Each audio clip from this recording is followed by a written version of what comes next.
मेरा टैक्सी का बिजनेस था, मैं ड्राइवर्स और ड्राइविंग दोस्त टैक्सीज। सो मेरे पास टाइम बहुत रहता था, तो उस टाइम पे मैं पूरा दिन ये स्टॉक मार्केट देखते रहता था। माय वाइफ टोल्ड मी कि भाई तू टाइम वेस्ट कर रहा है, पैसे भी बर्बाद कर रहा है, why did you go into swing trading. Fundamental मुझे कभी समझ में नहीं आया। मे बी ये भी कह सकते हैं कि मेरा डायरेक्ट एंट्री टेक्निकल में हुआ, तो शायद मैंने उसके आगे कुछ देखा ही नहीं। बुक में भी जो मैंने मेंशन किया है, जो भी चीज़ है उसमें मेरा कोई भी क्लेम नहीं कि ये मेरी चीज़ है, मैं भी किसी और से सिखाऊँ, और उनका नाम मैंने वहीं पे मेंशन भी किया।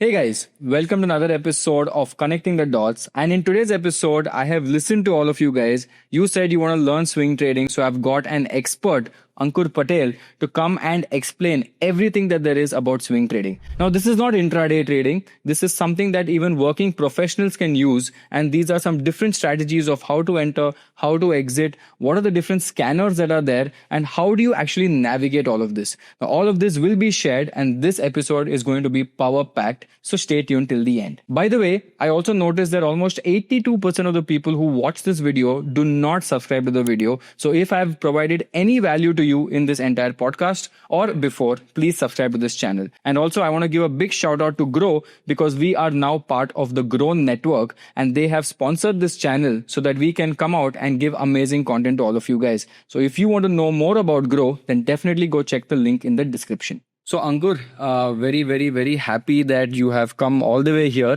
I know it's been a very hectic day, but you know, in my audience, a lot of people have asked me that, Shashank, we want to learn swing trading and we want to understand more concepts on swing trading. Now, I know you've written this amazing book on swing trading simplified, and all of you guys should definitely go check this book out. I know there are a lot of strategies in this book, but because we don't have all the time in the world, let's focus on some simple strategies. Sure. So first, Ankurji, I want to understand why did you get into swing trading and maybe not fundamental, or why did you go into swing trading? Oh, that's a nice question to start with. So I started back in 2016, late 2016, and at that point there was not much material available. Like these days, pretty much everything available online. YouTube, अच्छा कर रहा है and everything.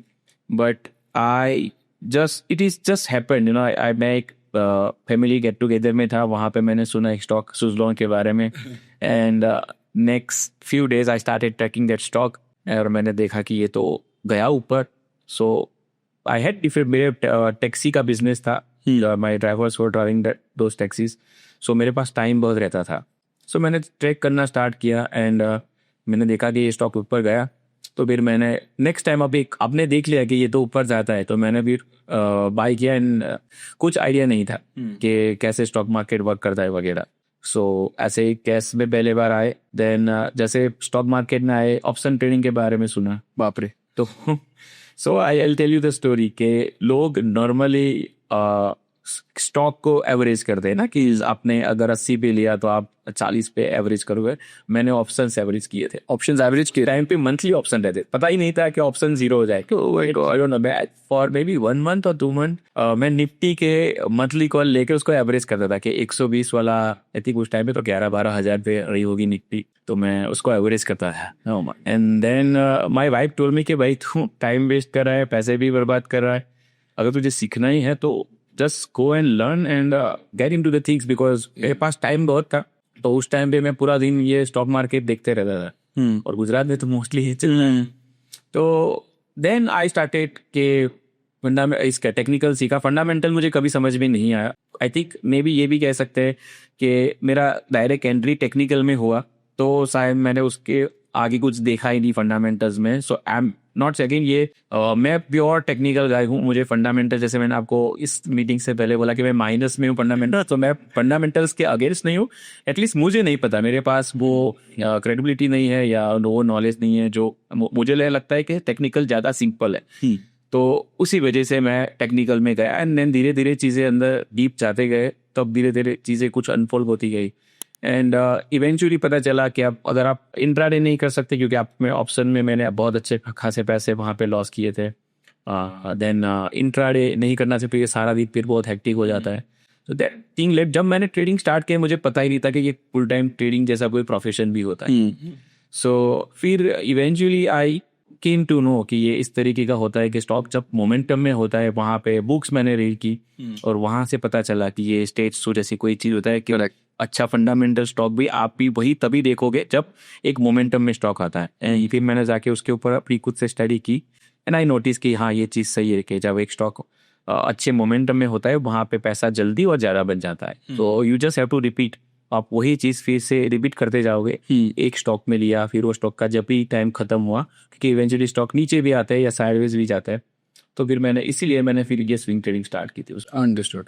But ये swing trading में तो बहुत सारे strategies होते हैं ना। आई मीन बहुत लोग 52 वीक हाई करते हैं, ब्रेकआउट करते हैं, अभी तो ब्रेकआउट स्क्वाट्स भी वही स्पीड पे हो रहा है। तो आपने अपना सिस्टम कैसा डेवलप किया था? लॉट ऑफ आइट्रेशन था उसमें? हाँ, तो पहली बार में जब आप ये पूरा सिस्टम बना ट्रायल एंड एरर्स, तो जब मैंने सीखना स्टार्ट किया तो इंडिकेटर्स को सीखा, MACD सीखा, RSI के बारे में सीखा। देन हुआ कुछ ऐसा कि मैं कुछ स्टॉक मिस कर गया। अल्काइल अमाइंस, अगर आपको याद हो, 2021 में मैं उसको 400 450 पे बाय करा था, मैंने नहीं लिया क्योंकि एक कोई मेरा इंडिकेटर था ADX का, वहाँ पे उसका कुछ होना चाहिए, वो नहीं हुआ था। तो मैंने सोचा कि नहीं, ये स्टॉक नहीं बाय कर सकते, और फिर वो गया वही तो 1000 के ऊपर। और उस पॉइंट पे मुझे लगा कि यार अब तो ये इंडिकेटर के भरोसे नहीं रहना। एंड देन मैंने बुक्स को गो थ्रू किया। उस पॉइंट पे एक दारवास बॉक्स का मैंने वीकली पे 5 वीक के कंसोलिडेशन का मैंने इवेंचुअली इफ यू सी, जो हम डिस्कस करेंगे आज, जो कोर को किसी भी पैटर्न में ना रेंज कॉन्ट्रैक्शन इज नॉर्मल।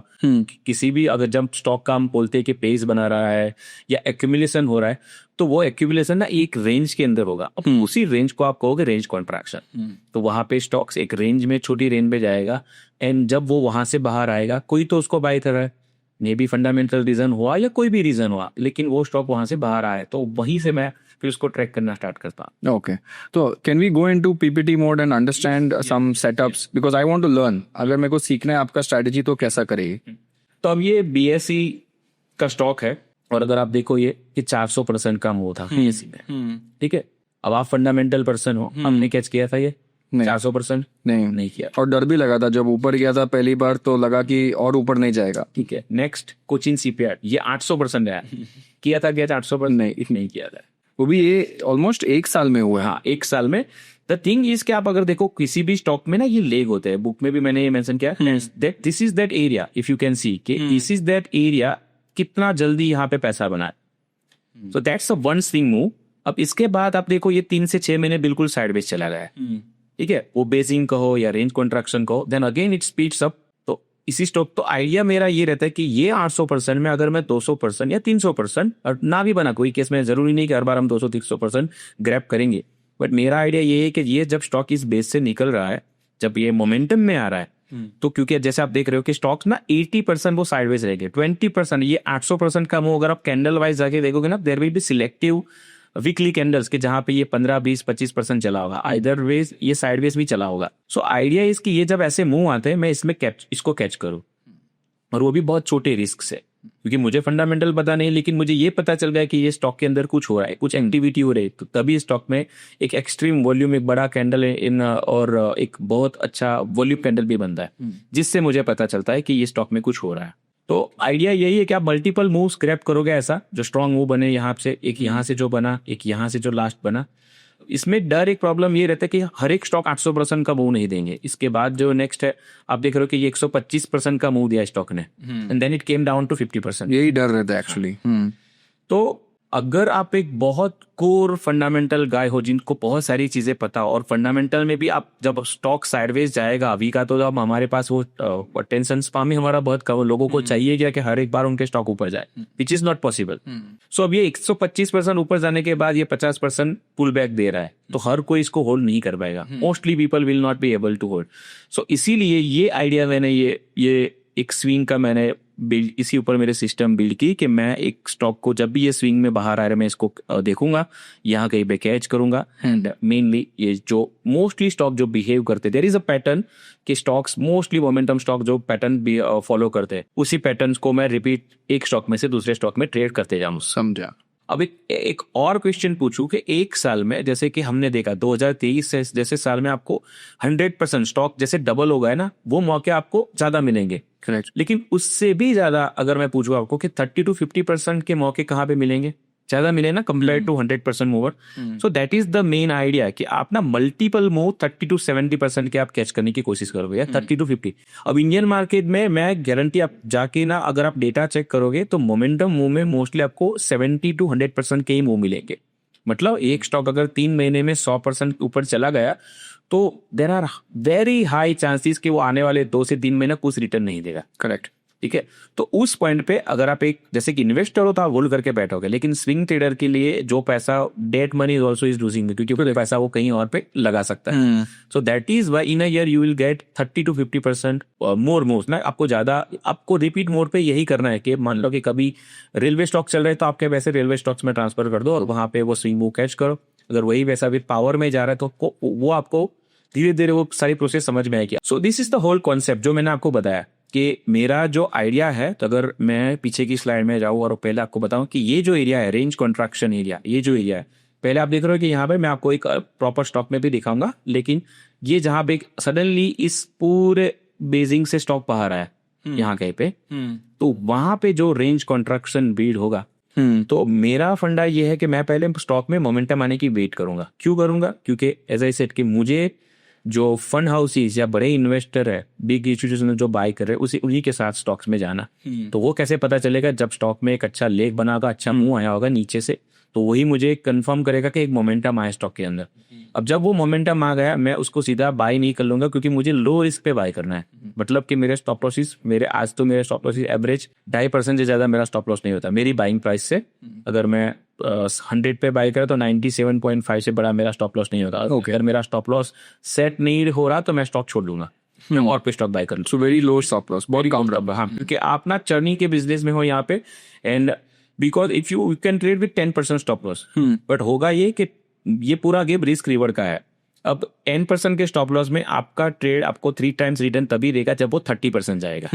ठीक है. अब इसमें क्या होगा कि अगर 2.5% का स्टॉप लॉस है 7.5 या 10% पे ही मैं मेरा 4 or 5 of my risk I am making. Correct. ठीक है. And I can correct actually same जो रिस्क लेके 10,000 रुपए का रिस्क लेके मैं मान लो कि मेरी अकाउंट पे मेरे 10,000 रुपए का रिस्क है, तो 2.5% will give me more money. And 10% से मैं उतनी क्वांटिटी नहीं बाय कर पाऊँ क्योंकि मेरा स्टॉप लॉस बहुत बड़ा है.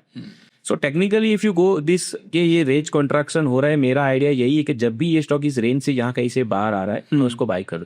और ये बहुत इंटरेस्टिंग है क्योंकि ये जो बहुत लोग गलती करते हैं वो पहला वाला रेंज एक्सपेंशन हुआ है जो whether it is what ever it is right, it's gone up, तो लोग समझते हैं कि ये ऊपर चला गया तो अभी और नहीं जाएगा तो ये नीचे गिरेगा या हो गया इसका खत्म, जर्नी खत्म. बट आप फिर रुकते हो, may be this is days weeks, पता नहीं कितना time, may be even months, आप रुकते हो कि ये रेंज कंट्रैक्ट हुए और जब रेंज से वापस ब्रेकआउट होगा फॉर द सेकेंड जर्नी तभी आप इसको लेते हो with a low stop loss. तो मेनली ये क्या हो गया, स्टेज टू स्टॉक हो चुका, स्टॉक मोमेंटम में आ गया. सो आई नो दैट के ये स्टॉक ने कुछ ना तो कुछ हुआ है, मुझे नहीं पता क्या हुआ, but there is some reason someone is buying this stock and that is why मेरे पास इनफ रीजन है स्टॉक को बाय करने, क्योंकि वॉल्यूम भी आया नीचे से और ऊपर से स्टॉक भी ऊपर है. तो I just try and repeat के जो भी स्टॉक ने ऐसी कैंडल भरी हो, मैं उसको पहले दिन से जैसे ही ये स्टॉक ऐसा मुंह दिखाने लगे ना, मैं उसको ट्रैक करना स्टार्ट कर देता हूँ. Okay. And then whenever I आई फील के अगेन आपने बोला महीने कई बार ये 4-5, क्योंकि ये जब मोमेंटम में आ गया तो ये फिर से बेसिंग में नहीं जाते, बड़े बेस में फिर नहीं जाते, ये मोस्टली 1-2 वीक में भी यहाँ पे आपको मौका दे देते. ओके. ठीक है. So that's basically the idea. ये कोर है पूरे सिस्टम का. कोर ये है कि रेंज एक्सपेंशन के बाद, एंड ये क्या होगा कि रेंज एक्सपेंशन के बाद रेंज कॉन्ट्रैक्शन होगा एंड यही फिर से रेंज एक्सपेंशन जो हुआ फिर से इसके बाद आप फिर से यहाँ पे रेंज कॉन्ट्रैक्शन. एंड ये बार बार हो सकता है बिकॉज बार बार होगा. अब तक हमारे मार्केट में मैक्सिमम मैंने देखा जो अच्छे ट्रेड है वहां पे मैंने 4 बार नोट किया. 4 बार. लेकिन तीसरी बार के बाद आपको वॉलेटिलिटी जो मैंने पुल बैक जो बोला ना, ये ऊपर से नीचे आना वो थोड़ा ज्यादा हो जाएगा. तो मेरा फंडा यही है कि मैं जब भी कोई स्टॉक ऐसे बेस से बाहर आता है पहले पोस्ट पे मैं उसको बाय करने की कोशिश करता हूँ. एज आई सेड, अगर मैंने आप वीडियो में पहले बताया कि 30-70% का एक मूव होता है, तो उसमें से आप जितना जल्दी बाय करोगे उतना बेटर रहेगा. कि एवरेज मूव से कुछ स्टॉक हो गए जो 200 चले गए होंगे, लेकिन मैं एक एवरेज मूव की बात करता हूँ क्योंकि हम प्रोबेबिलिटी पे चलते हैं ना, हमें नहीं पता कि 100 वाला 200 जाएगा, लेकिन हमें ये पता है कि 100 के बाद चलने के चांसेस कम है. सही बात. So I will take out that money and I will shift that money to something else. So जैसे रेंज में है बिल्कुल वैसा ही ये वॉल्यूम में है। अब आपने ये इसमें तो देख लिया प्राइस में ऊपर, नीचे वॉल्यूम में भी तो कंफर्मेशन चाहिए। तो आप जब भी देखो कि बड़े वॉल्यूम से किसी स्टॉक में ब्रेकआउट हुआ है, ठीक है, इसके लिए एक आर वॉल टूल है, उसके जो भी इंडिकेटर लीक वगैरह जो भी है मैं आपके साथ शेयर कर दूंगा। उसके मैंने उसको कैसे यूज करना है उसके भी वीडियोस मेरे पास है, तो मैं काफी लिंक, क्योंकि और लोगों को कंफ्यूजन ना, तो उसको कैसे यूज करना है उसके भी लिंक मैं आपको प्रोवाइड कर दूंगा। और ये सब स्टॉक्स कैसा स्क्रीन में आएगा वो भी मैं आपको पूरा दे दूंगा कि सबसे पहले क्या लिंक्स आपको चाहिए, क्या क्या टूल्स इंडिकेटर यूज करता हूँ, उसकी लिंक्स एंड उसको कैसे यूज कर, करेक्ट, वो सारी चीज आपको मिल जाएगी। ठीक है, ये आपका आइडिया यही है कि आप एक स्ट्रॉन्ग स्टॉक को पकड़ो। अगर आपने यहाँ पे बाय कर लिया तो बेस्ट, अगर नहीं कर पाए तो यहाँ पे आपको पता चल जाएगा। Ideally most of the my test this days like this only, कि यहाँ पे मैं वेट करूंगा क्योंकि मुझे नहीं पता, तो यहाँ पे एक स्ट्रॉन्ग मूव आया and I will look to enter here, क्योंकि मुझे पता चल जाए यहाँ पे वॉल्यूम भी आया है एंड स्टॉक मोमेंटम में भी जा रहा है। हर बार जरूरी नहीं है कि स्टॉक इतने फोर्थ लेग तक जाए, कोई बार तो से भी अगर मार्केट अच्छा नहीं रहा तो वो पहले लेग से भी फेल हो सकता है।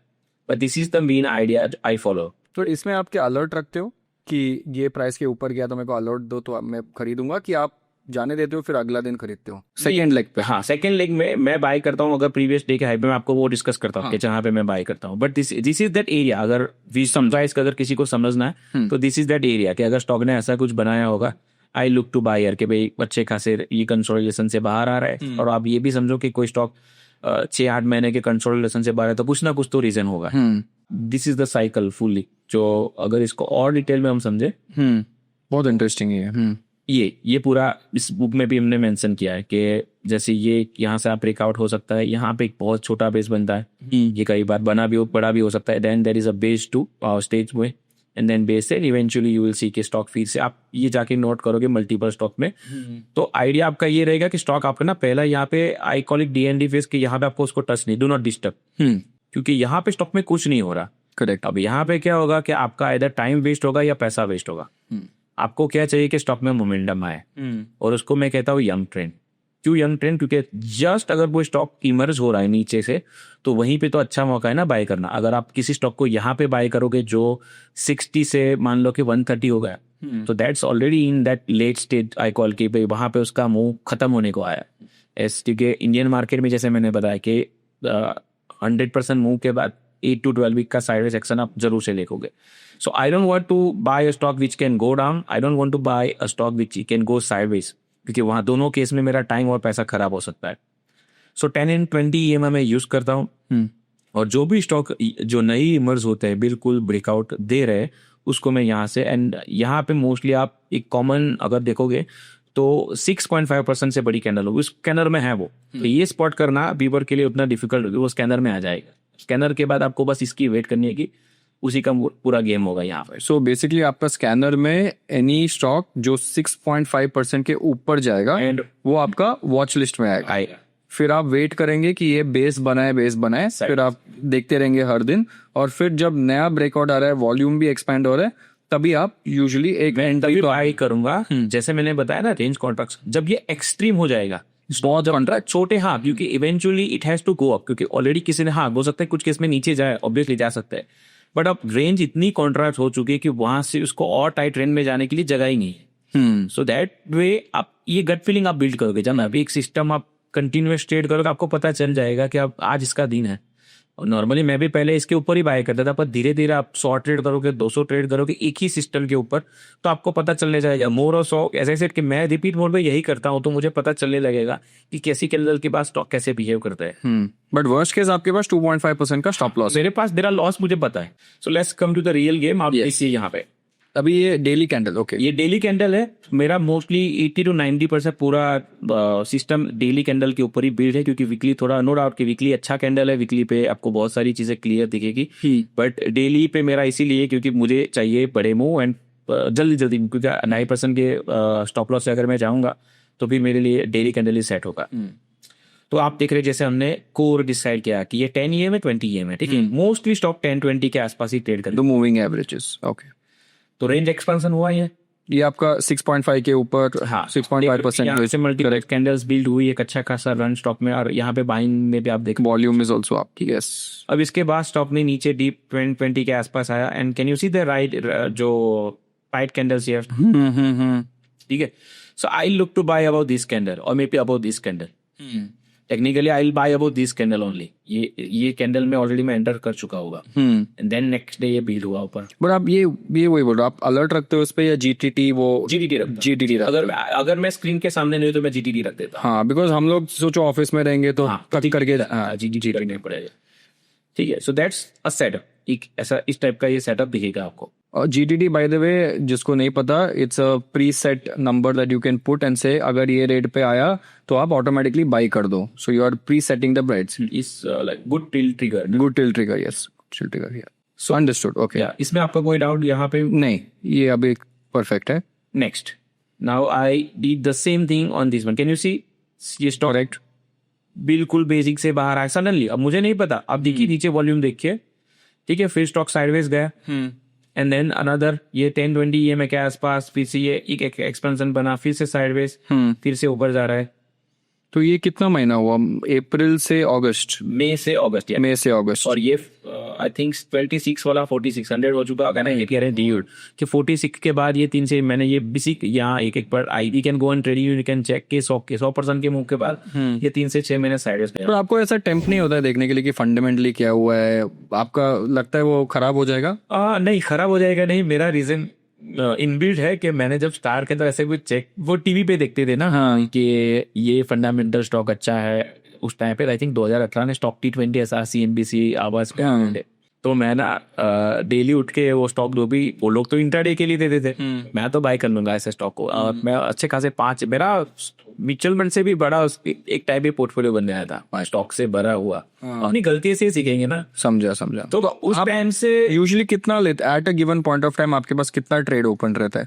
in a good market that's all and in a bad market 1 or 2. मेरा अब आपको खराब मार्केट ना आपको खुद को बाहर करते हैं. ओके, मेरे स्टॉप लॉस ट्रिगर हो जाएगी. अब मुझे पता है कि जब बैच वाइज अगर मेरे 4 स्टॉप लॉस 5 पिछले 1 वीक में ट्रिगर हुए, मुझे पता है कि मार्केट खराब हो. और अगर मार्केट खराब ना भी हो तो मैं तो अच्छा ट्रेड ही नहीं कर रहा हूँ, तभी तो मेरे 4 स्टॉप लॉस हुए. तो उस पॉइंट पे आपको जाके ना वो देखना पड़ेगा कि कहाँ पे गलती है. और मोस्ट ऑफ द टाइम अगर if you are there in the business for 5 years आपको पता चल जाएगा कि ये आपकी गलती नहीं है, मार्केट आधा नीचे हो रहा है. तो लास्ट टाइम अभी जब हुआ था उस ऐसा ही था. मेरी एक पोजीशन 2 पोजीशन थी, बिल राइज एंड दूसरा था IPL. बिल राइज प्रॉफिट में बुक किया, IPL stop loss trigger cost के आसपास निकला. बट मैं समझ गया था कि अभी इस मार्केट में कुछ ज्यादा गिरेगा, बहुत वॉलेटिलिटी आ रहा है, बहुत वोलेटिलिटी. ठीक है, understood this. So there you see again ये तानला. अब हम ये देखिए कि बिल्कुल नीचे से ये चीजें ना आगे जो मोस्टली जो लोग देख रहे हैं, मेरी उनसे एक ही एडवाइस है कि ये कैंडल को आपको बहुत नीचे देखनी है. जितनी जल्दी बने उतनी जल्दी बेटर है, एक बेस बन जाए. अगर आप ये 3 महीने में 70% चले हुए स्टॉक के बाद अगर आप ये देख रहे हो, यहाँ पे तानला कैंडल को आप तानला हेडफोन को देखोगे, नो डाउट यहाँ पे रेंज कॉन्ट्रैक्शन है, बट यहाँ से ऊपर जाने के चांसेस प्रोबेबिलिटी बहुत लो है. एग्जॉस्ट हो चुका है ये स्टॉक. अगेन 650 वाला 1200 हो चुका. और मैं ये नहीं कह रहा हूँ कि ये स्टॉक यहाँ से ऊपर नहीं जा सकता, बट इसको ऊपर जाने के लिए यहाँ से इसको 8 to 12 वीक अपने आप को रेस्ट देना पड़ेगा. That is what I am saying. तो कोई उसका मिसअंडरस्टैंड ना करे कि भाई तू तो बोला था स्टॉक ऊपर नहीं जाएगा, लेकिन जा सकता है. लेकिन जो इसने जल्दी यहाँ से किया ना, जो यहाँ से मुंह दे इतना फास्ट, वो यहाँ से नहीं दे. तो प्रोबेबिलिटी भी आता ना इसमें. हाँ, तो आप देख रहे कि एक चीज रिपीट हो रही है, रेंज एक्सपेंशन होता है, देन इट्स टाइट रेंज. और ये टाइट रेट इसीलिए, या रेंज कॉन्ट्रैक्शन इसीलिए मैं पकड़ता हूँ, या इसी के ऊपर मैंने सिस्टम बिल्ड किया, क्योंकि मेरे स्टॉप लॉस 2.5% के है. अगर मैं बड़े पर यहाँ पे जाके ये स्टंट करूंगा कि 2.5%, तो मैं ट्रिगर होगा मेरा. तो what I try and do कि जहां पे एनी डे स्टॉक 2.5% के आसपास की बन रही है, अगर परसेंटेज चेंज देखोगे इस दिन पे, तो 2.5% के ही बन रहे होंगे या उससे आसपास के होंगे. इसीलिए मैं इवेंचुअली मैं ऐसी कैंडल पकड़ रहा हूँ कि जहां पे ऑलरेडी वोलेटिलिटी बहुत नीचे आ चुकी है, and then I will buy it, क्योंकि यहाँ पे जो बायर था वो फिर से बाय करने के आएगा. बट एक क्वेश्चन है, आपका जो स्कैनर है जो 6.5% आता है, इन अ गुड मार्केट तो बहुत सारे स्कैन्स आते होंगे. तो आप अगर सोचो 20 कंपनी आ गए, तो फिर आप वॉच लिस्ट में डाल के रुकेंगे और हर एक दिन ऐसा 5-5, 10-10 आएगा. तो आपने जब अपना एक्सपीरियंस में कितना देखा है कि in the stocks most of them वो नीचे चला जाता है, या एक्चुअली उसमें सक्सेस रेशियो क्या है? स्कैन में जो आता है, scan to breakout vision. So mostly scan में आने के बाद अमूमन 5 से 10 दिन तो वो वहीं पे रहते हैं. मैं उसको ट्रैक ही करता हूँ. अब स्कैन में जब आएगा, आप एक चीज आप नोट करोगे कि बैच वाइज एक ही सेक्टर के रिपीट स्टॉक आने लगे. जो फर्स्ट साइन कि रेलवे में कुछ हो रहा है, आप देखना मोस्टली कि एक सेक्टर आप फंडामेंटल चेक करते हो, आपको पता होगा कि होटल सेक्टर में कुछ चेंज, जैसे अभी सिमाबली अच्छा लग रहा है, सीमेंट हो रहा है, होटल हो रहा है, लास्ट टाइम ऑटो एंड स्लीरी हो रहा था। वहां पे आपको फोकस करना है, आप उसको ट्रिम डाउन कर। हाँ, जो आपका जो क्वेश्चन है बेसिकली क्या है, एक और क्वेश्चन इसके साथ आता है कि आपके लिस्ट पे जब इतने बड़े ज्यादा नाम हो गए तो उसको 4-5 नाम या 10 नाम पे कैसे लेके आओ। तो आप फिर सेक्टर जाओगे, सेटअप की क्वालिटी, लिक्विडिटी देखोगे, स्टॉक की लिक्विडिटी। मेरे इंडिकेटर में वो भी है कि 5 करोड़ की प्राइस, स्टॉक का price into 50 day average volume, अगर आप काउंट करोगे तो अगर लिक्विडिटी ठीक नहीं हो तो भी मैं बाय नहीं कहूंगा। तो ऑल द जो एसएमई स्टॉक्स है, सब मोस्ट ऑफ देम हट जाएगा। जो स्टॉक आपको एक तो T22 कैटेगरी वाले जो होते हैं वो हट जाएंगे, एक तो ऐसे स्टॉक हट जाएंगे क्योंकि अब आप समझो तानला ये स्कैन, अगर आपने स्कैनर रन किया तो तानला इस स्कैनर के बाद भी मेरी लिस्ट में आएगा ना। करेक्ट। लेकिन वो तो मेरे लिए ट्रेडेबल है नहीं, क्योंकि 3 लाख में। हाँ, तो मेरा आइडिया यही कि जो बिल्कुल इसीलिए वो हमने साइकिल में देखा, मोमेंटम साइकिल में, कि यंग स्टॉक होना चाहिए। यंग से मतलब यही कि स्टॉक ना 50-70-80% चला हुआ नहीं है, मतलब it's coming out of a long base, अभी पहली बार ऊपर आया है। मतलब अगर ये मूव हो चुका है, लेट्स सपोज कि आपने ये मूव चल चुका हुआ देखा, तो इसको फिर 8 to 12 वीक आराम दे दीजिए। That's all I am trying to say, कि 2 महीने के बाद कोई भी स्टॉक आप जो भी ट्रेड करो वो 2 महीने के या 3 महीने के बेस से बाहर आ रहा होगा। It's a good way to trade. आप वहां पे चांसेस आपके ज्यादा। बट इसके ऊपर आप स्टेज एनालिसिस भी लगा सकते हैं। मतलब अभी तो स्टेज 2 पे है, फिर वो फ्लैट होता है तो स्टेज 3 पे चला जाएगा, फिर वो डिक्लाइन पे 4 हो जाएगा। तो आप वो भी कर सकते हैं, मतलब मिक्स कर सकते हैं ये दो चीज। मैं नहीं करता, मैं चीजों को ना बहुत सिंपल इसीलिए कि मेरा आइडिया यही है कि मैं, अगर जो आप बोल रहे हैं ना वो दैट्स अ वीकली स्टेज है जो स्टाइन का है। सो दैट आई आल्सो मैंने नोट किया कि किसी भी स्टॉक में जैसे कि 600% वाले जो मूव है, 300 400 600, लक्ष्मी कैम देख लो, वो जब IPO तो बहुत जल्दी चला था। फिर हैप्पीएस्ट माइंड, फिर बालाजी अमायस की बात की, IRCTC एक पॉइंट पे था। अब जाके देखना जो भी स्टॉक ऐसे बहुत जल्दी से 300-400% मूव देके गए ना, वो अगले 2 साल उस स्टॉक ने कुछ भी नहीं। करेक्ट, वो देखा है। ठीक है, तो वही चीज में लगा दो कि अगर ये स्टॉक यहाँ से 100% चला गया और एक और लेग इसने 2 महीने के बाद फिर से दे दिया, आई नो दैट का इसमें कुछ रेलवेज में देख लो अभी, या डिफेंस में देख लो। करेक्ट, फ्लैट 600-800% के मुंह आ चुके हो, आपको 2 साल वहां से कुछ रिटर्न नहीं बनेगा। तो अभी आप दूसरा सेक्टर देख, सेक्टर से ही लो।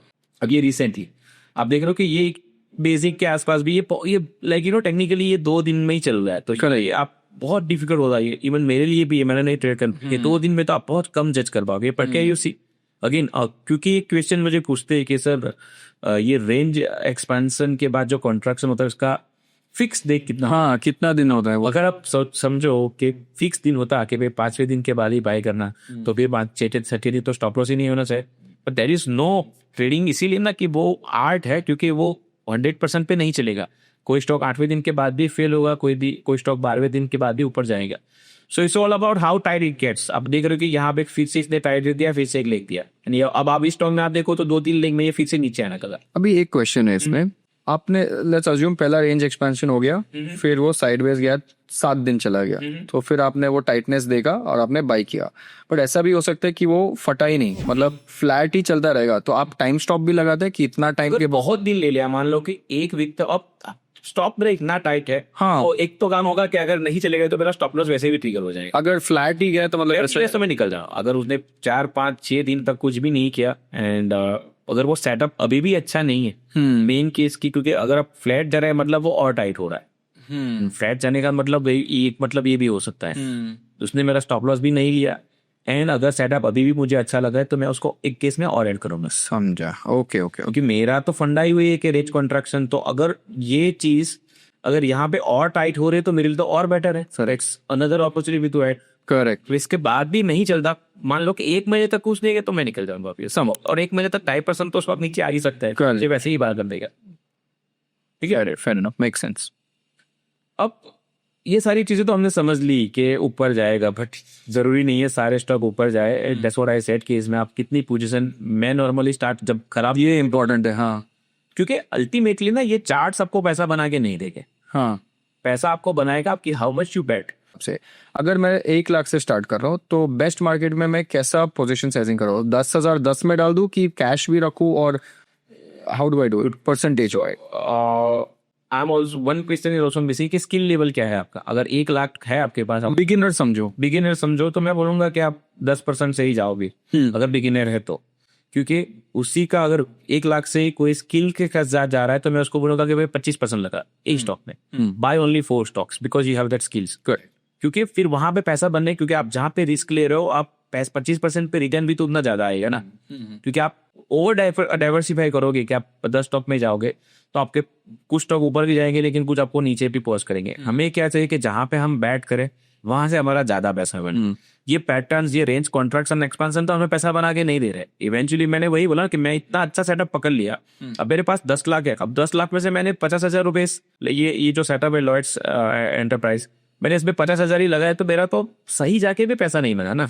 अगर स्टॉक डबल भी चला रहा है लेकिन पोर्टफोलियो लेवल पे तो मेरा कुछ गेन नहीं हुआ।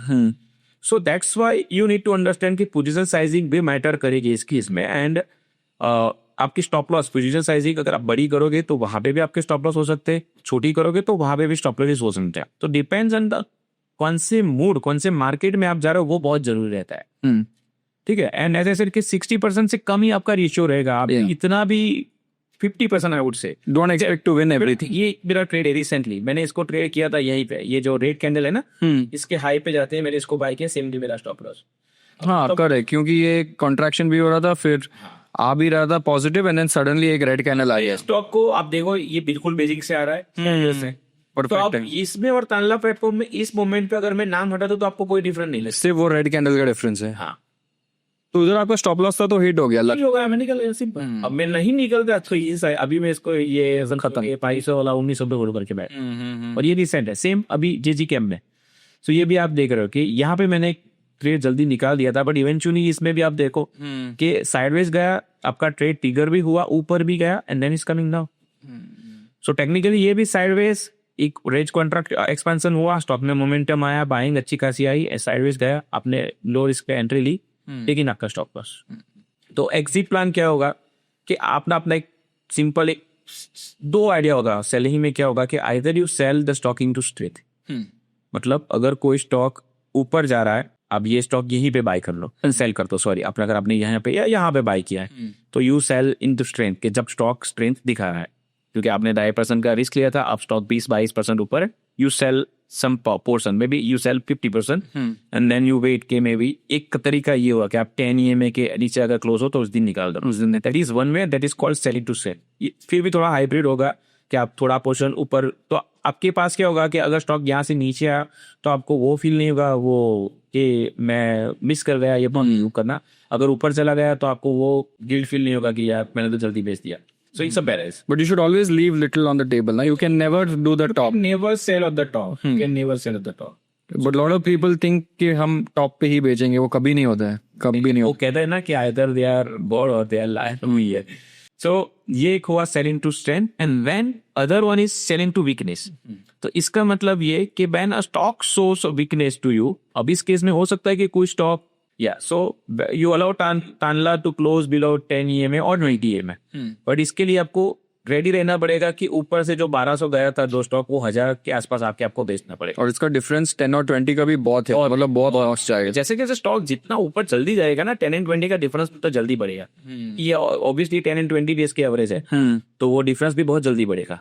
ठीक है, सो दैट्स सेलिंग सिनेरियो। अगर if you have any question regarding selling you can ask. So usually what you trail stop loss, अगर एक सेकंड लेग से ऊपर चला गया तो आप ट्रेल करते, स्टॉप लॉस तो रखना ही पड़ेगा, तो कितना आप रखते हैं? अभी थोड़ा एक्सपैंड होता है 2.5 से नहीं, हाँ 2.5, क्योंकि वो इनिशियली मेरा स्टॉक, हाँ तो अभी ऊपर चला गया, प्रॉफिट में से मैं रख सकता हूँ पर 5-10% का, उस टाइम पे मैं थोड़ा रूम देता हूँ। ओके, क्योंकि वो तो हमारा जब हम ट्रेड हम इनिशिएट कर दे ना, तो हमें प्रॉफिट कितना होगा पता नहीं, लेकिन लॉस 2.5% का होगा वो मुझे पता है। ओके, सो 100% श्योरिटी एक चीज की है ट्रेड करने से पहले कि भाई आपका लॉस कितना है वो आपको फिक्स पहले से करता है। प्रॉफिट तो बाद में अगर स्टॉक चला दो आएगा, एंड उसमें से जैसे हमने बात की कि 40% ही आप सही रहोगे। ओके, ऑन क्लियर, समझा। ठीक है, सो ये दूसरा सिस्टम में जो डिस्कस करूंगा, वहां पे आपका टाइम बहुत कम जाएगा, बट इसका core, again I repeat, core यही रहेगा। Range expansion contraction is a core, मेरी सिस्टम का कोर। ऐसा नहीं कि मैं कई लोग होते हैं कि आके आपको 4 सिस्टम बनाइए, नहीं, सिस्टम मेरा जो कोर अभी फाउंडेशन अभी भी वही है। बट इस केस में हमने कैंडल जब डेवलप होती है तब उसका कोई रीजन जाके नहीं देखा, बट अब हम जाके वो चीजें देखेंगे कि आप यही चीजें जब मिनिमम आप अपने स्क्रीन टाइम दे पाए या अपने शेड्यूल के साथ ट्रेड कर पाए, and that is why there is a thing called delayed EP, episodic pivot. Is EP is episodic pivot. समझिए कि किसी भी स्टॉक में सडनली कुछ होता है, यहाँ पे भी कैंडल सडनली होता है, लेकिन हमें नहीं पता, हमने जाने की ये कोशिश जानने की नहीं की कि वो क्यों बना है। क्योंकि फंडामेंटल देखना नहीं, देखना है, अभी भी फंडामेंटल नहीं देख। अच्छा अभी भी नहीं अभी भी फंडामेंटल में नहीं देखता हूँ। Okay. मैं ठीक है, थोड़ी देर पहले मैं बोल रहा हूँ कि फंडामेंटल नहीं आता, और उसी वीडियो में अगर मैं बोलूंगा कि फंडामेंटल समझा। फंडामेंटल तो ईपी में क्या देखते आता, तो उसके ऊपर हम डिस्कस करते हैं कि सपोज कोई कंपनी है, सडनली किसी स्टॉक का अगर यूएस ड्रग का कोई अप्रूवल मिल रहा है तो स्टॉक में एक बड़ा स्पाइक आएगा। उस अभी ग्लेनमार्क में थोड़ा दिन पहले हुआ था। ठीक है, सो एक वो हुआ। अगर गवर्नमेंट ने किसी बहुत बड़ा ऑर्डर दिया कि इस सेक्टर में कोई बड़ा हो रहा है, कि भाई सोलर में कुछ हो रहा है या डिफेंस रेलवे में हुआ था, तो वहां पे सडनली जो चीज होगी ना उसको हम ईपी कहेंगे, एपिसोडिक पाइवट। ये जो टर्म है that is developed by Pradeep Bonde, US के एक ट्रेडर है, और उन्होंने भी एक बुक रीड की थी, Frank Kabilios finding the next super stock करके, ऐसी बुक वो रीड कर रहे थे। उस पॉइंट पे उनको ये इस सिस्टम का कोई आइडिया आया था। सो अगेन ये जैसे कि मैं तो आपको इसीलिए मेरा ही क्रेडिट ये बनता है कि मैंने जहाँ से सीखा उनको क्रेडिट दूँ, और उन्होंने भी कहाँ से सीखा, इससे पहले कहाँ से आया था मुझे नहीं पता, लेकिन मैं ये उन्हीं की सिस्टम है, लेकिन मैंने इंडियन मार्केट के हिसाब से ट्रीट किया, समझा। अब आप समझिए कि किसी भी स्टॉक में आप फंडामेंटल चेक करते हो, ठीक है, सो किसी भी स्टॉक में अगर सडनली कोई बहुत अच्छा नहीं आ जाए तो आप उसको ट्रैक करोगे। लेकिन वही स्टॉक अगर आप समझो कि ट्रैक करने से पहले अगर 900 से 1200 चला रहा तो अर्निंग तो ऑलरेडी प्राइस के अंदर थी। ठीक है, so what I check, I don't check the fundamentals, मैं उस स्टॉक के न्यूज के ऊपर रिएक्शन क्या है वो मैं चेक करूं, कितना स्ट्रांग है कितना वीक। ठीक है, तो दैट इज दैट ईपी के न्यूज अच्छा है बुरा मुझे नहीं पता। अगर आके गवर्नमेंट ने ये अनाउंसमेंट दिया मेरे को फर्क नहीं पड़ता कि उससे इस कंपनी का क्या होगा, लेकिन उस कंपनी के रिएक्शन में क्या है, क्या वो स्टॉक रिएक्शन अच्छा दे रहा है, तब जाके बैठे। या मार्केट का परसेप्शन उस पर स्ट्रांग है। एंड अंडर ओनरशिप थी स्टॉक्स मोस्टली, वो मैं आपको आगे बताऊंगा, अभी यू मैं अंडर ओनरशिप की बात कर रहा हूँ। ठीक है, मतलब ये है कि क्या मार्केट आपको कुछ दिखाने की कोशिश कर रहा है जो आप नहीं, किसी ने नहीं देखा था, आपने नहीं। एपिसोडिक पाइवट मतलब ये नहीं कि सब लोग जानते थे। Correct, that is something a surprise element, surprise is a keyword here, surprise is a keyword, और वो मैं क्यों कह रहा हूँ वो हम डिस्कस करेंगे कि अब ये चीजें क्यों मैटर करेगी कि एक शिप पैटर्न शिप बताएगा वहां पे आपको एक बड़ा मुंह होगा ना, वो एपिसोडिक पाइवट से ही स्टार्ट होगा, और आप वो बड़े मुंह में बहुत जल्दी एंटर कर पाओगे, क्योंकि किसी स्टॉक की स्टोरी बदल सकती है, किसी भी स्टॉक की स्टोरी बदल सकती है। हम एग्जांपल देखेंगे। सो अब इसके कैरेक्टरिस्टिक क्या हो, जैसे हमने रेंज एक्सपांशन कॉन्ट्रैक्शन का कैरेक्टरिस्टिक लिया कि भाई यंग स्टॉक होना चाहिए वगैरह। ठीक है, अब कोई भी स्टॉक ना काफी समय से नेग्लेक्टेड होना चाहिए। नेग्लेक्टेड मतलब बिल्कुल साइडवेज हुआ, एक साइडवेज जा रहा है, या नीचे आ, दोनों केस में। अब ये क्यों होगा, नेग्लेक्टेड का रीजन क्या हुआ, अंडर ओनरशिप आपको तभी पता चलेगी। अगर बड़े फंड हाउसेस ने उस स्टॉक को बाय किया तो वो नीचे नहीं आ रहा होगा, करेक्ट, और 3-6 महीने से वो साइडवेज नहीं जा रहा होगा। सो दैट इज योर नेग्लेक्टेड, आपको उसी तरीके से पता चले। That shows you under ownership, क्योंकि ये किसी के पास है नहीं, क्योंकि तभी तो वो साइडवेज या नीचे जा रहा है। एक और चीज, आप रिलायंस में जाके देखोगे कि ये एपिसोडिक पाइवट नहीं मिली है। कंपनी जब छोटी होगी ना तभी उसको बड़ा होने का मौका है।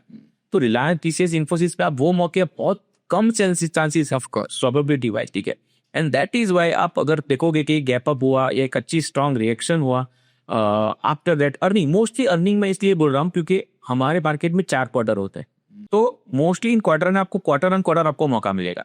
एक क्वार्टर मान लो कि कोई जॉब, जैसा आपने बताया कि कोई वर्किंग प्रोफेशनल्स है, तो every quarter they just have to switch down and every weekend में भी। आज मान लो कि जैसे हम ये वीडियो बना रहे हैं सैटरडे को, तो सैटरडे या संडे बैठ रहे, इस वीक में कितने रिजल्ट आए, एंड सेम स्कैनर जो 6.5% वाला स्कैनर है उसमें आएगा, वही में उसमें जब आपके जाके देखोगे कि अर्निंग नीचे ट्रेडिंग व्यू में ई लिखा हुआ आता है, तो आप जस्ट फिल्टर आउट के कौन से स्टॉक्स ने अर्निंग की वजह से कैश बनाई।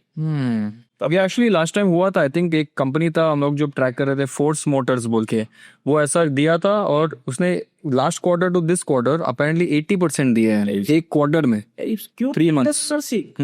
अगर आप याद करो 2023 या 2022 में ओएफएस ऐसा किया था। ठीक है, ओएफएस पे भी ऐसा ही था, हाँ उसने भी बिल्कुल साइडवेज था। रिजल्ट्स के पहले एक तो कैंडल बनी, उसमें आई थिंक थोड़ा इनसाइडर भी था, एंड देन वेंट साइडवेज, और फिर उसने 50। ओएफएस जितनी बड़ी कंपनी में ये हुआ था। Very interesting. ठीक है, सो यहाँ तक क्लियर आपको? Yes, okay.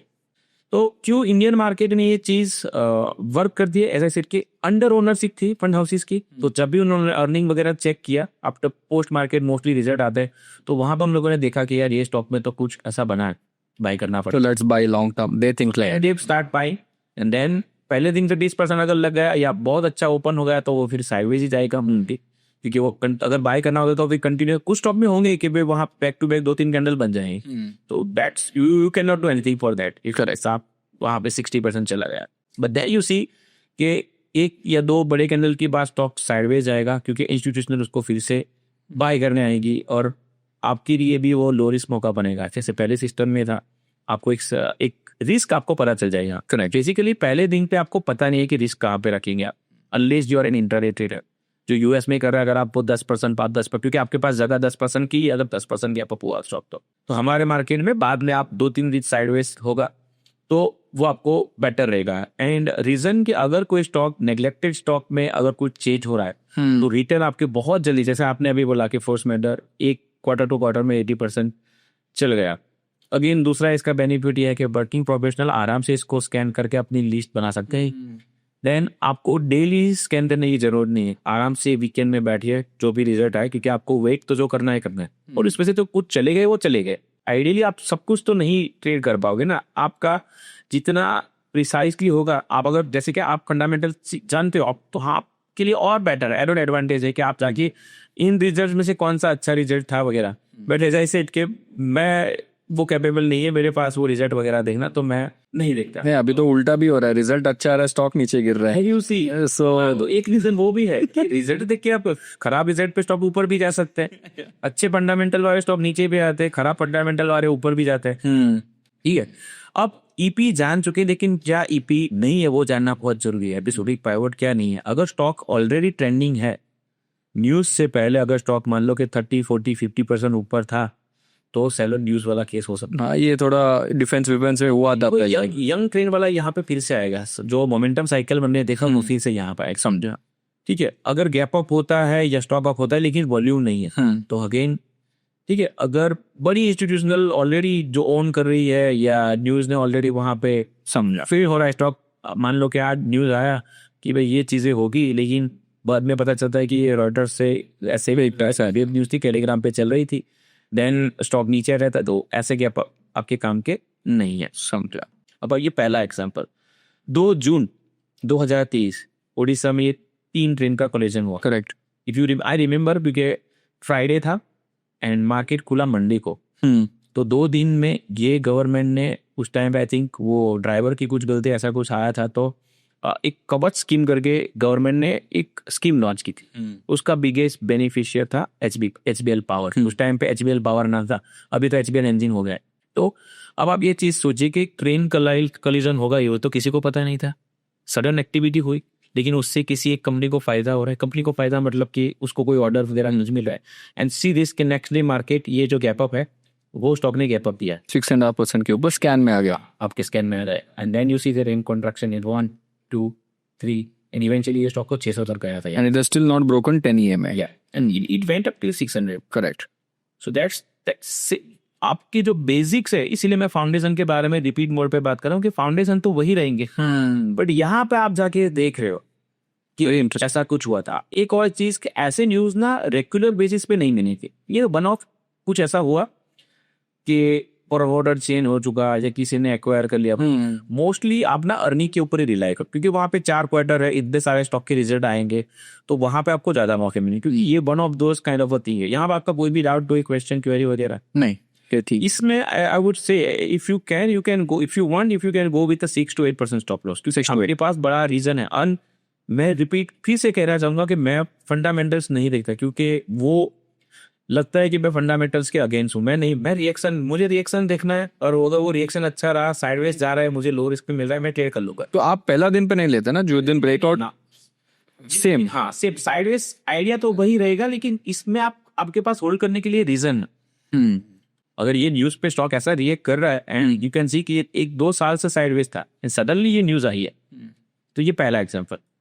नेक्स्ट अगर हम देखें NACL इंडस्ट्रीज, अगर आपको याद हो रिसेंटली मुरुगप्पन ग्रुप, और मुरुगप्पन ग्रुप का ये रिकॉर्ड है, टर्न रिकॉर्ड है। टर्न अराउंड का TI इंडस्ट्रीज उन्होंने टिम कैन भी शायद उन्होंने एक्वायर किया था, एंड देयर यू सी कि ये कोरोमंडल ने 53% स्टेक लिया NACL में, and that was the news range expansion, range contraction, and then ये सर्किट टू सर्किट तक चला गया। करेक्ट। तो ऑप्शन अपॉर्चुनिटी तो दिया था स्टॉक, और यहाँ पे सिर्फ दिया था, and circuit to circuit mostly अगर यहाँ के तो आपको अपॉर्चुनिटी नहीं मिली होगी। बट ऐसे स्टॉक्स आप कैसे डील करते हैं? सर्किट टू सर्किट थोड़ा रिस्की भी होता है ना। वो एक अब हमारे पास एक वो भी टूल है, मैं वो भी आपके साथ शेयर करूंगा कि जहाँ पे स्टॉक, ये मैं बहुत डिफिकल्टी डील करता था कि स्टॉक जब स्कैन करते हैं तो स्टॉक 5% सर्किट वाले स्टॉक बनी ट्रेड करते। जब मुझे पता है कि 10% अगर गैप अप के बाद 10% ही जगह, तो मुझे पहले से जब पता होगा कि स्टॉक 5% ही ऊपर जा सकता है या नीचे जा सकता है, मुझे नहीं ट्रेड करना। बिकॉज ये रिवर्स गियर भी ऐसे ही मार रहा है। तो ये ना इसका जो टूल है, इसके ट्रेडिंग व्यू के ऊपर ही आप लगा देख के चलोगे तो आपको पता चल जाएगा कि ये स्टॉक 5% में या 10% में या 20% में या एफएनओ में। ये आप मेरे को भेज देंगे। को पूरा लिंक जो होगा ना उसमें सारी चीज आप मिल जाएगी। वंडरफुल। नेक्स्ट एक स्टोरी और कवर करें, Tata Motors. So Tata Motors again sideways, neglected phase इसमें हमेशा देखना प्लीज, आपको पता चले कि ये नेग्लेक्टेड फेज है, स्टॉक कुछ नहीं कर रहा। सडनली यहाँ पे एक गैप अप हुआ एंड मैंने इसको ट्रैक किया तो पता चला कि जेएलआर पहली बार यूके में जो इसकी सब्सिडीज है वहां पे पहली बार जेएलआर ने प्रॉफिट नोट किया था बहुत टाइम के बाद सारे। एंड देन ये स्टॉक ने ये रेंज कॉन्ट्रैक्शन दिया और इसके बाद ये स्टॉक अगर देखो 480-500 वाला 1000 तक जाके आया टाटा मोटर्स 4 महीने में। 4 महीने। But most of the stocks जो अब मैं देख रहा हूँ अभी वो 10 EMA पे राइड करते हैं मोस्ट ऑफ देम। तो ये कॉमन ट्रेंड है जो हमको देखना चाहिए कि 20 में भी 20 से बाउंस आएगा। पहले एक दो बार के बाउंस आप 20 पे अच्छे मिलेंगे, लेकिन मोस्टली जो बहुत स्ट्रांग हो गए ना स्टॉक वो 10 को नहीं ब्रेक करेगी। अब ये तो हो गए ना आगे के ना स्टोरी वाले स्टॉक थे जहाँ पे किसी ने एक्वायर किया, किसी ने न्यूज आ गई। Same set recent ITD cement है वो अर्निंग के ऊपर, नीचे जो आप ई दिख रहे हो ना, करेक्ट, तो ट्रेडिंग व्यू पे अर्निंग की वजह से दिखते हैं। तो अर्निंग के next there is a gap up, back to back 2 दिन की कैंडल है and then can you see the range continue. Yes 6 days और 7 days of opportunity low risk. आप यहीं पे आइडियली मेरा चांस किया कि मैं कोई भी मोमेंटम मैं देख रहा हूँ मोमेंटम। अब यहाँ पे इसके पास रीजन है तो और अच्छा, पहले में रीजन नहीं था तो मैं जैसे शेयर करता हूँ अगर ये किसी वर्किंग प्रोफेशन ने इसको ऐसे stock potentially stock double triple भी हो सकते हैं। Correct, if you can manage. Again इस पे आपको ऑब्वियसली जब मैं स्टॉक डबल ट्रिपल की बात करता हूँ तो आपको अपना रिस्क ऊपर से नीचे के लिए रेडी रहना पड़ेगा। बट यहाँ पे आप देख रहे हो 684 वाला स्टॉक 900, ये एक ही लेग में एक ही रन में। करेक्ट, आईटीडीसी सीमेंट ये 2 months। ठीक है। अब आ जाएगा सबका फेवरेट स्टॉक रिलायंस पावर। अब इसके फंडामेंटल बताइए, जानते हो अपन इसके फंडामेंटल खराब है, right? No comments. No comments. या अर्निंग आया, next day there is a gap up. Can you see that gap up? या can you see the range contraction and can you see the move 45 से ये 77 तक चला। फिर तो दनादन order भी मिला इसको एक एक करके। हाँ, बट यही तो चीज है कि मैं आई विल से मुझे फंडामेंटल्स नहीं पता, वो मेरा प्लस पॉइंट है। बट अभी एक बात बताओ, अभी ये जो 71 पे है मेरे को दिख रहा है कि 10 EMA से बहुत दूर चला गया। That is called parabolic.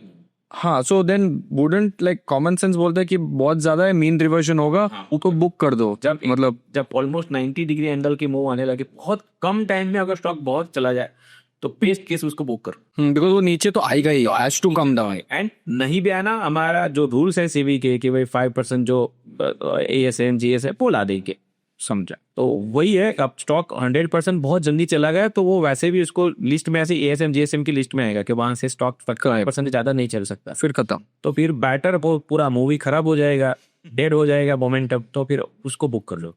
So that's one good point you put कि अगर इस टाइप का कोई रिएक्शन है, स्टॉक जल्दी जल्दी इतना दे रहा था, उसको बुक कर लो वहां पे कोई, क्योंकि आप 10 EMA से ट्रेल करोगे तो 71 to 50 से 20-30% दूर हो जाएगा। So that will not make any sense. Understood. But that is one scenario या one example कि जहाँ पे R पावर के फंडामेंटल मुझे नहीं पता थे, और ये प्लस पॉइंट के या माइनस पॉइंट कुछ केस में अगर मुझे फंडामेंटल पता होते तो ऊपर। बट वही है किसी सिस्टम का प्लस और माइनस रहेगा। नहीं, मैं तो बोलता हूँ फंडामेंटल थोड़ा बायस भी ला जाए, एनालिसिस पैरालिसिस भी होता है कभी कभी। मैंने भी देखा है अच्छा कंपनी सब कुछ अच्छा है बट फंडामेंटल के हिसाब से मैं खरीदता नहीं हूँ, which I mean stock doesn't care, right? तो वो सही है, समझा? बेसिकली खराब फंडामेंटल वाला स्टॉक भी 30-50% या वही मैं बोल रहा हूँ, वो न्यूज और परसेप्शन पे चल रहा है। Very interesting. ये तो सारे हो चुके अच्छे एग्जांपल। अब खराब क्योंकि एज आई सेड कि कोई भी सिस्टम 100% नहीं है। ये आपके सामने 2021 का FCF, अब ये एक रेंज एक्सपेंशन टाइट रेंज में नहीं किया लेकिन फेल। सेम स्टॉप लॉस रखो और चलो, ओके ठीक है। तो ये कैरेक्टरिस्टिक वाइज इसने सेम सारी सब कुछ इसने सिमिलर दिखाया। पर इसका 50-50 रेशियो है फेलियर और सक्सेस का, बिकॉज ईपी है तो शायद से क्योंकि मेरे केस में तो मैं फंडामेंटल नहीं चेक कर रहा हूँ, तो मेरा रेशियो तो वही रहेगा 40। बट इसमें गेन वाइज आपके मैं कह सकता हूँ कि बहुत जल्दी बहुत अच्छे मूव मिल जाते हैं आप पता चल जाता है, पता चल जाए, क्योंकि 2 वीक में पता चल जाएगा। Institutional under ownership is surprise element in under ownership. किसी को नहीं पता ना कि स्टॉक में ऐसा कुछ होगा, तो तभी आपको ये चीजें रिएक्शन देगी। सेम अदर जो है वो ये आइनॉक्स वुड अगेन ये साइड से बाहर आया एंड देन यू सी ऊपर जाएगा। ये तो अच्छा सेक्टर में भी था, सब कुछ परफेक्ट था। और तो एक चीज तो मेरे को समझ गया कि भाई स्टॉप लॉस तो रखो, what ever it is, don't be greedy in life, just keep your stop loss and go. ठीक है, समझे। कोई क्वेश्चन आपको इस चीज नहीं, दिस इज वेरी बेचने का सेम है। एंड एज आई सेड कि अगर आप 50 से ट्रेल, इस केस में आप 50 से ट्रेल कर सकते हो, but you need to be ready. और मैं जब ट्रेल की बात कर रहा हूँ, प्रॉफिटेबल ट्रेड की बात कर रहा हूँ मैं, हाँ उसकी बात नहीं कर रहा हूँ। ऐसा ना हो कि कोई 50 से ट्रेल करने लगे। आपका वंस लेट्स से कि you started your trade with 5% stop loss, तो जब भी स्टॉक 15% चला गया, पहला आपको ये करना है कि आप उस ट्रेड में लॉस ना करेंगे। ठीक है, अब 5-6-7% लेके चलो जो भी है, एटलीस्ट आप विनिंग, जो आपका विनिंग बेट आपका लूजिंग में टर्न आउट नहीं होना चाहिए। तो आप शिफ्ट करोगे कि यहाँ से ये स्टॉक चला जाएगा मेरे कॉस्ट के ऊपर, अब कॉस्ट के आसपास पहुंचेगा। अगर वो स्टॉक वहां से भी कुछ रिएक्शन दिखाता है लस्सी के 25-30%, तो यू बुक। 1/3 मार्केट अच्छा है तो 1/3, या मार्केट अगर खराब रहा तो पूरा बुक कर लो, 70% बुक कर दे। क्योंकि बुकिंग करना मैं यही कहूंगा कि क्योंकि मार्केट कंडीशन के ऊपर बहुत सारी चीजें डिपेंड करें। So Ankur, all of this is in your book. The second one is not there. Sorry, delayed EP is not there. वो नहीं। So if I want to learn about delayed EP, कहाँ जाऊँ मैं फिर? जिस video में मैंने बताया, फिर भी अगर किसी का आपका YouTube में आपने डाला ये सब? मेरे YouTube पे 2 वीडियोस है Okay. इसी के regarding. Okay, but I think fundamentally जो range expansion contraction वो ये बुक में पूरा एक्सप्लेन्ड है with all the Y momentum cycle, वो सारी चीजें इसके अंदर, कहाँ पे बुकिंग करनी, कैसे स्कैन करना, कि अगर किसी को चली के सिर्फ मुझे ये टाइप कैंडल के ऊपर ला के रख दो मैं क्योंकि ये सारी चीजें ना मैं सोचता था करेक्ट कि अगर मुझे ऐसा कुछ मिल जाए कि मुझे, क्योंकि अल्टीमेटली मैं रेंज कॉन्ट्रैक्शन ही ट्रेड करना चाहता हूँ, तो मुझे क्यों यहाँ से वेट करना। Let's say someone is there कि उसको इस कैंडल से वेट नहीं करना एंड दे वांट कि रेंज कॉन्ट्रैक्शन ही मिल जाए, तो उसका भी स्कैनर यहाँ से वो बना सकता है।